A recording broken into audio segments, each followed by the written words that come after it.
नमस्ते, मैं हूँ doctor Megha Raichura, astrologer and palmist और आज हम बात करने जा रहे हैं मकर राशि के जातकों के लिए।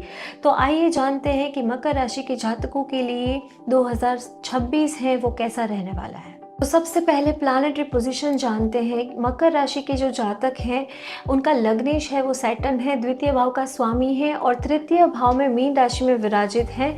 तो द्वितीय भाव है वो धन कुटुंब वाणी का भाव है और वहाँ पर राहु विराजित होंगे। तो सामने अष्टम सिंह राशि में अष्टम मृत्यु स्थान पे आकस्मिक धन लाभ भाव में केतु विराजित होंगे। तो उसके साथ साथ 6 हाउस यानी कि जो रोग ऋण शत्रु कोर्ट कचेरी हाउस है वहाँ पर देवगुरु बृहस्पति मिथुन राशि में विराजित होंगे जून महीने तक, और जून महीने के बाद देवगुरु बृहस्पति हैं वो अक्टूबर महीने तक सप्तम भाव में उच्च के होकर कर्क राशि में विराजित होंगे और अक्टूबर महीने के बाद नवंबर दिसंबर तक वो अष्टम मृत्यु स्थान पे सिंह राशि में विराजित होंगे।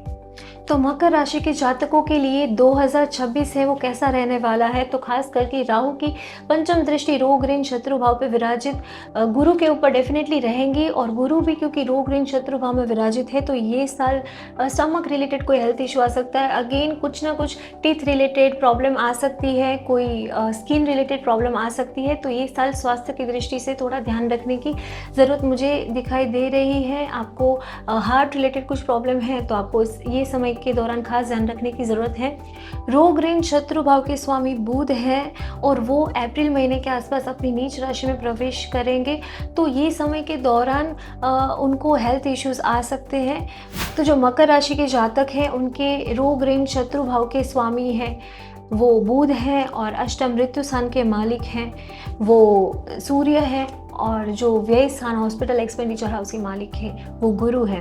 तो हॉस्पिटल एक्सपेंडिचर हाउस के मालिक होकर षष्टम रोग ऋण शत्रु भाव में विराजित होंगे। तो हॉस्पिटल एक्सपेंडिचर शुरुआत के 6 महीने में देखने को मिल सकता है और खास करके अष्टम मृत्यु स्थान का मालिक सूर्य भी अपनी नीच राशि में प्रवेश करेंगे।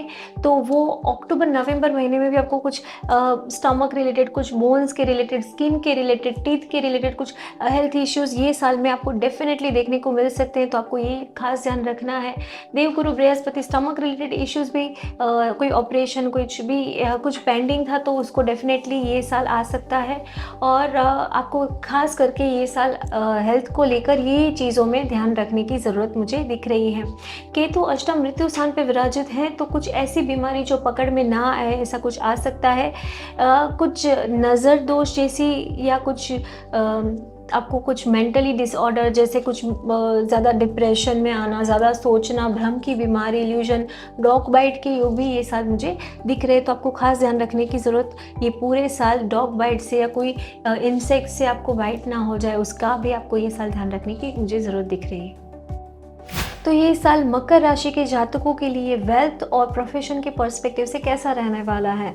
तो जो देवगुरु बृहस्पति हैं जैसे मैंने बोला 6 हाउस में विराजित होंगे जो कि व्यय स्थान के मालिक है। तो शुरुआत में कर्ज लेने से और एक जो आपके शत्रु हैं और ख़ास करके आपके जो एक्सपेंडिचर है उसको बढ़ाने के ऊपर आपका सबसे ज़्यादा उस चीज़ के ऊपर फोकस रहना चाहिए कि एक्सपेंसेस को आप कैसे कंट्रोल करें।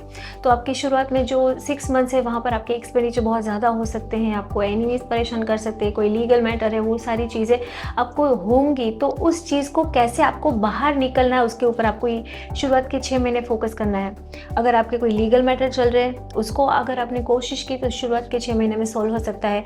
कोई हेल्थ इश्यूज़ हैं तो उसमें से भी आप बाहर निकल सकते हो, तो उसको इग्नोर ना करें। और उसके खास करके कोई कर्ज है तो उसके ऊपर फोकस करें और कौन सी चीज़ आपको नहीं करनी, एक्सपेंडिचर आपके ना बढ़े उसका ध्यान रखें।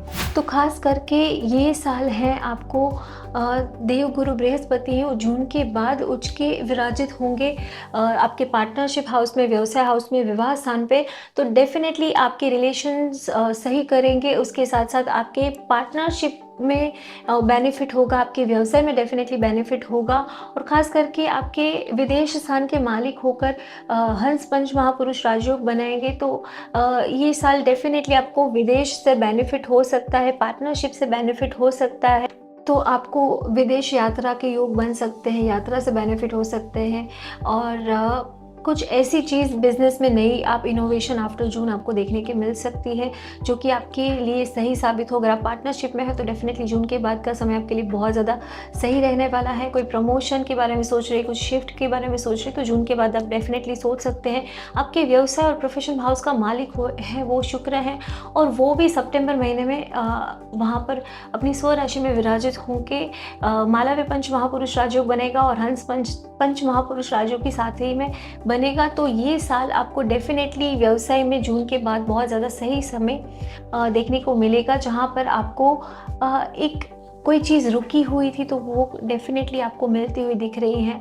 आपके कहीं पैसे फंसे हुए थे तो वो भी आपको ये साल डेफिनेटली मिल जाएंगे।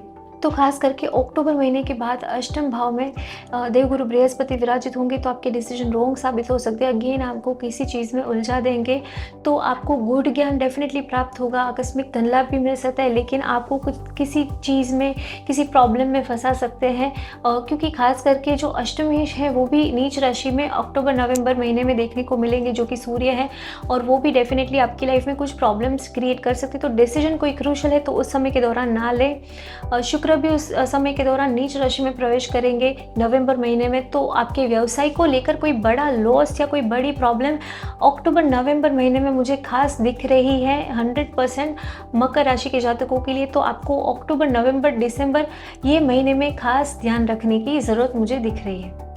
तो जो मकर राशि के जातक हैं उनके लिए 2026 रिलेशनशिप के पॉइंट ऑफ व्यू से कैसा रहने वाला है, तो खास करके आपके पंचम प्रेम भाव का मालिक है वो शुक्र है और डेफिनेटली वो शुरुआत के समय में और मिड में और खास करके एंड में ऐसे योग बना रहा है जहां वो स्व राशि और उच्च राशि के प्रवेश होंगे।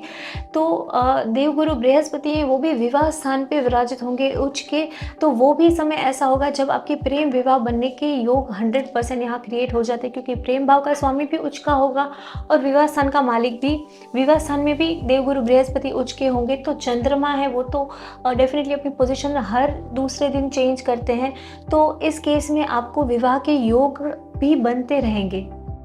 तो खास करके जो समय टाइमलाइन है उसके बारे में बात की जाए तो देवगुरु बृहस्पति हैं वो उच्च के विराजित होंगे जून महीने के बाद सप्तम भाव विवाह स्थान में, तो दाम्पत्य का सुख भी मिलेगा और विवाह के योग, किसी के विवाह नहीं हुए तो उसके योग बनेंगे। तो खास करके जो वीनस हैं शुक्र हैं वो पंचम प्रेम भाव के मालिक हैं, वो शुरुआत में 2 मार्च से लेकर पूरे महीने हैं वो उच्च राशि में मीन राशि में प्रवेश करेंगे।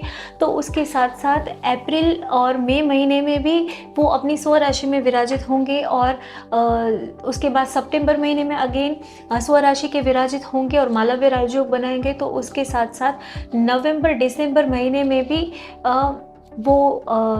नवंबर महीने के बाद भी जो वीनस है वो अपनी राशि में प्रवेश करेंगे। तो डेफिनेटली ये समय के दौरान ये सारी टाइमलाइंस हैं जहाँ पर डेफिनेटली प्रेम विवाह के योग बन सकते हैं।